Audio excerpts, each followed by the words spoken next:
안녕하십니까. 오늘 82강은요, 이 세금과 국가 멸망의 관계, 이런 거를 가지고 가겠습니다. 그래서 납세 의무가 실제 경영 의무와 연결시켜서 세금 제도가 국가의 멸망에 어떤 관계를 갖고 있나, 이런 얘기인데, 우리나라 헌법에서도 자유에 대해서 많이 규정하고 있어요. 지갑 선택, 거주, 생활, 비밀, 양식, 언론, 출판. 권리에 대해서도 굉장히 많은 규정이 있습니다. 근로, 교육, 생활, 행동. 의무에 대해서는 딱 두 조문이에요. 38조 납세 의무, 39조 돈, 국방이나 병역 의무 이렇게 규정하고 있어요. 그래서 이제 결국은 사람이 시간과 젊은 시간과 자기는 몸을 떼어서 그 국방을 하면서 또 다른 사람은 돈을 납세 의무를 통해 가지고 국가가 유지가 되는 그런 개념이죠. 그래서 국가 유지의 기본 틀을 한번 이렇게 보면은 실제 재정이 있어야 돼. 이건 세금에서 나오는 건데, 세금은 그 납세자 수, 인구 수에다 그들의 그 경제 소득 규모 곱하기 세율 곱하기 세금의 종류, 이런 거 우리나라에서 한 20개의 세금이 있죠. 이거를 가지고 국가의 재정이 형성이 돼서 이걸로 사회 기반을 만들고 국방력을 향상시킨다, 그런 얘기죠. 그래서 아주 기술이 있는 병기가 있을수록 이제 훨씬 더 전쟁에서 유리하고, 또 탁월한 지휘관, 자국병, 용병, 연합군. 우리나라 미국의 연합군이 있죠. 용병은 우리도 해외 평화유지군을 보내기는 있지만, 어쨌든 이렇게 이제 돼서 잘 유지가 되면 좋은데, 이때 이제 서서히 어떤 세금의 영향을 있는 부정부패가 발생을 해요. 그래서 세금 징수의 장치가 붕괴가 되면서 밑에서 아예 착복을 하게 되고, 또 개인 착복, 또 궁중을 건축해 화려하게 건축하냐, 개인들도 사치학론, 귀족들도 사치학론을 해서 또 이제 개인의 생활만 영달하다 보니까 출산이 감소하고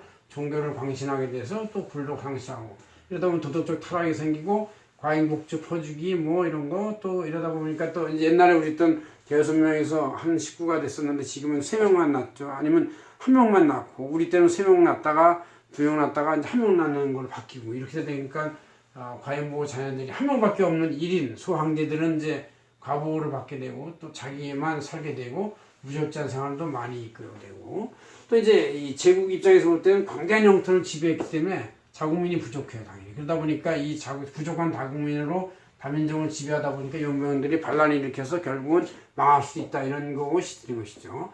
그래서 이렇게 국가가 돌아가는 이제 사이클인데, 그래서 우리나라는 그래도 한 왕조가 500년을 왔다 갔다 했는데, 이것은 이제 그만큼 하나의 단일 왕조이기 때문에 또 우리나라 산간지방이 많아서 이렇게 확 쓸고 나기가 어려운 지형 같아요. 근데 이제 중국이나 이런 데들은 200년 단위로 왕조가 왔다 갔다 했는데, 이것은 이제 한번 반란이 일어나면 중국 대륙을 휩쓸고 지나가기가 많은 인원이 섬기기 때문에 쉬웠었던 것 같아요.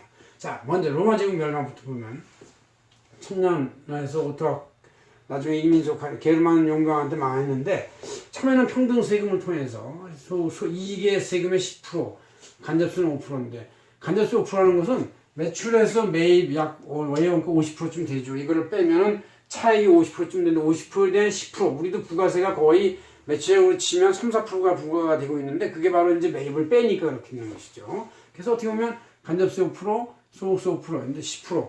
근데 우리나라 현재 소득세가 6%부터 시작해서 42%, 거기다 주방 주민세까지 하면 46.2%가 되니까 이게 과중한 세금인 것 같아요, 지금. 근데 어쨌든 이렇게 되고 있고, 또 처음에는 이제 초기 주변국이 까르타고가 25%의 세금이었는데, 로마는 10%밖에 안 되니까 시릴리아 섬이나 사르데나 섬들이 전부 다 로마 쪽에 붙어가지고 로마가 바로 금방 강대해지는 원천이 생겼다는 것이고, 그러면서 이제 갈리아 지방까지 가게 됐죠. 그러나 그렇게 이제 광대한 영토를 지중해 중심으로 해서 지배하다 보니까 너무 방해할 곳이 많아지고, 이민족과의 겹치는 곳이 많아가지고, 병력을, 로마 시민, 이탈리아 국민이 600만이었는데 병력이 50만 정도가 될 정도로 착출을 해야 됐어요.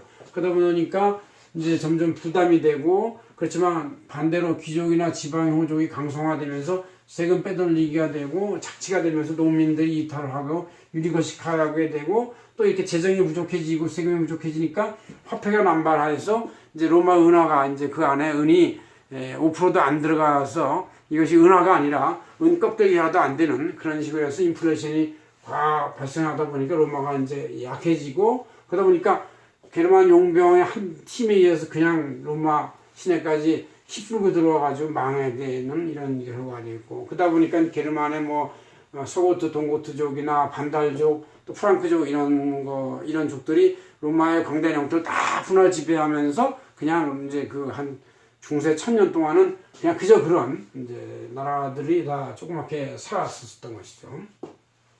그다음에 이제 더 1000년을 지속한 동로마 제국도 처음에 이제 그리스 터키 중심의 그 콘스탄티노플로서 무역의 중심지, 동서무역의 바로 중심 지역에서 다 여러 가지 세원이 나왔고 세금이 많았었고, 터키 농업 지역이 또 확실한 세금 농업 지역이었는데, 또 이때 그 동로마 제국은 황제가 교황을 겸임을 하기 때문에 종교를 통제할 수가 있었다는 것이죠. 그러나 그 이후에 이제 살아산 이슬람 세력에 의해서 터키를 상실하면서 세원이 급격히 감소하고 귀족들도 강화되면서 농민이 이탈을 하고 정치 종교 분리 갈등이 생기기 시작하는 거예요. 그러다 보니까 재원이 부족해지고 역시 이슬람 세력이 공격을 하고 오스만 투르크 등등 뭐 그런 것이 공격을 하니까 망해버렸죠. 그랬고 몽고 제국도 원나라까지 이어지는데 150년 정도 지속을 했던 것 같아요. 비교가 짧았는데 이 광대한 영토를 금방 이렇게 말 타는 용병 기만민족이 그냥 이 유목민족이 휩쓸고 지나가니까 그냥 다들 항복한 거죠. 왜냐하면 그냥 평화롭게 살고 있는 마을에 갑자기 무장한 병력이 들이닥쳐가지고 몰살을 시키면 그냥 다들 항복하는 거예요. 그 당시 유럽에 있는 칼들은 긴 칼이고 평평한 칼인데 로마의 병사들의 칼은 둥그런 칼이었대요. 그래서 이 둥그런 칼을 한번 휙 저으면 한두 명 몫이 아니라 7명 몫이 한꺼번에 날아갈 정도로 그렇게 돼 있고, 또 유목민족은 기만민족은 이 말 타면서 활 쏘는 것도 잘하기 때문에 쉽게 적들을 물리칠 수가 있어가지고 막대한 동서 교역률을 장악해서 막대한 돈이 들어왔죠. 그래서 이러다 보니까 황신을 사치하게 되고, 또 유목민족이 돌아다니면서 살아야 이게 정신이 차려지는데 하는 곳에 정착하다 보니까 나태해지는 거예요. 나태해지면서 라마교 같은 것을 광신하게 되고, 거대한 종교시설을 짓다 보니까 재정이 파탄나죠. 재정이 파탄나니까 또 과중한 세금을 부과되고, 그럼 그 지역에 있는 이민족, 그렇지 않은 이민족인데 농민들이 반란을 일으켜서 이렇게 되겠죠. 이때 이제 명나라가 된 주원장이라는 황건적이 그대로 중국을 휩쓸면서 몽고의 원나라 제국은 그대로 금방 멸망하게 됐어요. 그래서 뭐 많이 못 갔죠. 그래서 이건 또 이제 몽고의 인구 대비해서 너무 광대한 민족을, 다민족을 총치한다는 것 자체가 이게 과잉한 일이죠. 그래서 이 적합하지 않은 일은 그렇게 오래 못 가죠. 그래서 붕괴하게 돼 있습니다.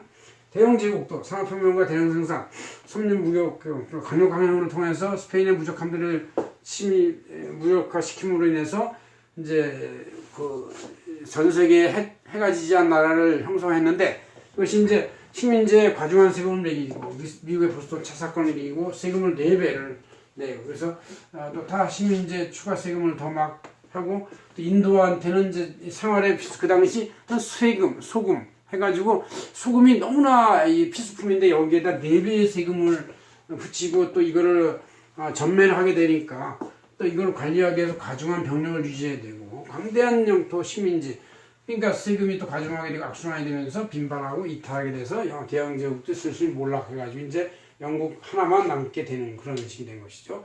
당나라도 300년 지속이 됐는데, 처음에는 제도 균전제 같이 이렇게 충분히 세웠고 낮은 세금으로 민심을 확보했지만 6대 현종과 양급이 이럴 때 사치양락이 돼서 과중한 세금, 또 그때도 또 소금세를 했대요. 4배나 전매를 하면서 했더니 황소가 소금 담당 무역사인데 황소가 난을 일으켜서 이제 이 당나라도 명을망하게 됐고, 우리 한국으로 와서도 신라도 이제 소국이어서 긴장감이 있었던 나라죠. 그렇지만 통일 후에 사치양락이 되면서 이제 족벌이나 호족이 강화가 되면서 무리한 세금을 하게 되고, 무리한 세금을 하면 항상 사람들이 다른 나라에 항복하는 걸 좋아해서 고려가 새로 만들어지면서 항복을 하게 됐죠. 고려도 처음엔 낮은 세금으로 시작해서 민심을 획득하고 영토 안정을 시켰는데, 지방호족과 고문 세력이 이제 토지를 불법 취득하면서 농민들은 토지가 없어지게 되고, 토지가 없어진 사람은 또 유리거식하게 되고, 유리거식하다 보면 납세 세원이 아까 말한 인구가 납세 인구가 감소하면 이게 줄게 돼 있어요. 이 납세 인구가 감소하면 세금이 반토막 나면 국방력도 반토막 나고 국방력 반토막 나면 무조건 그 항복하게 돼 있는 것이죠. 그럼 조선도 이제 처음에는 균전제 같은 걸로 정도전이 개혁을 통해서 인재 등용을 했는데 이 삼정, 전정, 군정, 환고 이것이 이제 물러나졌어요. 그래서 전정은 균전제를 통해서 납세자를 많이 했는데 갑자기 귀족이나 호족이 지방 호족 안동김 씨나 뭐 이런 민씨 이런 것이 지방 호족이 등장하면서 토지를 과점하게 되고 농민은 이제 소작농을 전락하면서 납세가 할 사람이 없어지면서 역시 이렇게 세원이 줄고 그래서 경복궁 하나 중건하는 것도 힘들었어요. 그래가지고 거기서 이제 격정탄을 맞게 되고 또 그 당시에는 이제 이 조선 정부군 자체가 없었어요. 그래서 동학농민군이 겨우 그냥 대치를 하고 그다음에 한정, 한국, 군정, 이 병역 의무도 무질서해지고 매수 돈을 통해서 병역에서 빠지는 거 이런 걸 들으니까 조선 자체는 이제 아예 500년 말기쯤 돼서는 아예 힘도 아무것도 없는 국가가 돼서 거의 전쟁 한번 일으키지도 못하고 총도 한번 제대로 못 써보고 일본한테 그냥 합방하는 문서에 사인할 수밖에 없는, 물론 이제 매국노들이 있었지만 매국노조차도 이미 국가가 너무나 피폐해서 기울어 가지고 유지할 수가 없다 뭐 이런 생각 때문에 이렇게 된 거라고 생각을 합니다. 그래서 결국은 모든 나라가 이 재정, 즉 세금을 낼 수 있는 이 틀안 이것을 확보를 해야 돼요. 그래야 국방력이 있고 나라를 유지할 수가 있다, 이런 걸 알 수가 있습니다. 고맙습니다. 박현정 회사였습니다.